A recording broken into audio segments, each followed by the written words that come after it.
আর জাদু পরিবেশন করবে শুধু চট্টগ্রাম নয়, সারা বাংলাদেশের জনপ্রিয় জাদুশিল্পী রাজীব বাসাক। প্রিয় দর্শক, আমন্ত্রণ জানাচ্ছি জাদুর এই অংশে। আমি এইভাবে একটা জায়গায় আগুনটা ধরিয়ে দিলাম। আসলে অল্পতেই রেগে যাই আমরা, কিন্তু এমনটা মোটেও ঠিক নয়। এই আয়োজনে আপনাদের সবাইকে আরো একবার এইভাবে শুভেচ্ছা জানাতে চাই।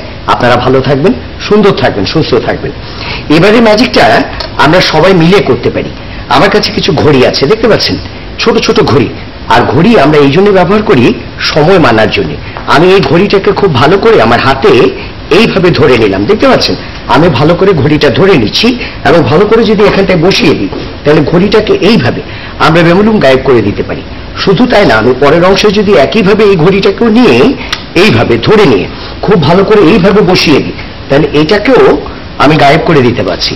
হয়তো এইভাবে প্রত্যেকটা ঘড়িকেই আমি এক এক করে এইভাবে গায়েব করতে পারি, তাই না? এখন প্রশ্ন আসতে পারে, এতগুলো ঘড়িকে কেন আমি গায়েব করছি? তার কারণ একটাই, যে আমরা সবাই আলাদা করে যাই করি না কেন, একটা জিনিস আমরা মাথায় রাখতে পারি, যে আলাদা আলাদা কিছু না করে যদি আমরা সবাই মিলে এইভাবে এটাকে বন্ধ করে দিই এবং একটা ভালো করে ম্যাজিক পাস দিয়ে দিই, তাহলে মজার ব্যাপার হচ্ছে আমরা সবাই মিলে একটা কাজ করতে পারি। সেটা হচ্ছে আমরা সবাই মিলে এইভাবে একটা সময় জ্ঞান তৈরি করতে পারি, যেটা আমরা পারি এইভাবে সবাই মিলেমিশে একাকার হয়ে। এবং আমার বিশ্বাস এই কাজটা আমরা সবাই করতে পারি যদি আমাদের আন্তরিক সদিচ্ছা থাকে।